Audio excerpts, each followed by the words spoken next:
memang kita minta waktu bersamaan supaya waktunya Pak Presiden lebih efektif, karena kita juga sekaligus melaporkan dan menyampaikan terima kasih kepada Pak Presiden yang telah memberikan izin kepada saya dan Bu Ida sebagai kader PKB untuk nyalek.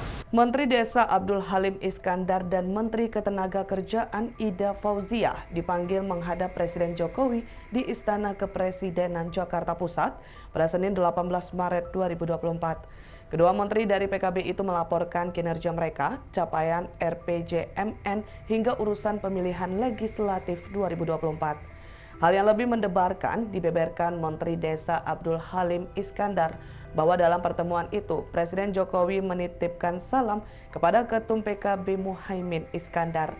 Namun Abdul yang merupakan abang kandung Caimin ini tak membeberkan maksud dari titip salam Jokowi itu.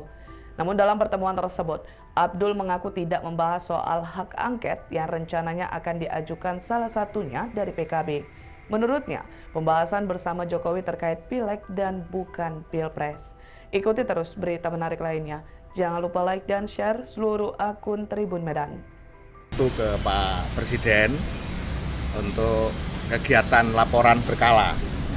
Jadi biasanya nggak bareng sih, biasanya laporan berkala itu ya sendiri saya melaporkan perkembangan dan capaian-capaian di Kementerian Desa, termasuk capaian RPJMN, dan apalagi sekarang sudah mendekati selesainya masa baktinya Pak Presiden, jadi saya melaporkan semua yang kinerja yang sudah kita lakukan dan capaian-capaian RPJMN.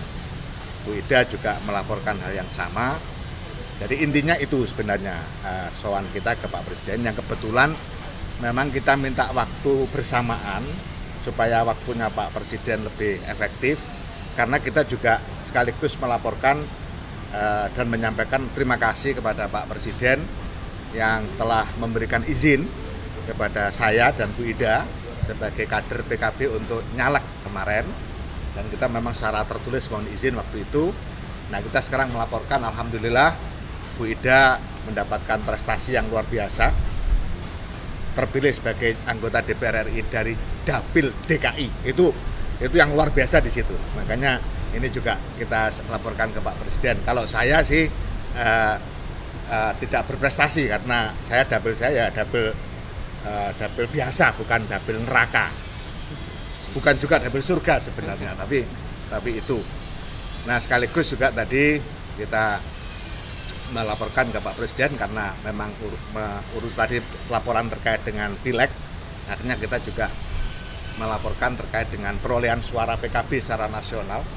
Alhamdulillah naik cukup signifikan dan banyak pecah telur, sehingga penambahan kursi PKB secara nasional itu tidak hanya di Jawa.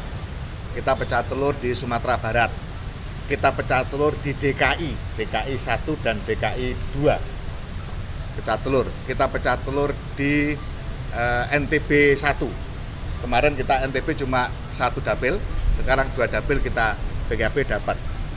Dan penambahan kita pecah telur di Sulawesi Tenggara, kita pecah telur di sana. Jadi ini bagian dari yang kita laporkan ke Pak Presiden. Download Tribun X sekarang, menghadirkan lokal menjadi Indonesia.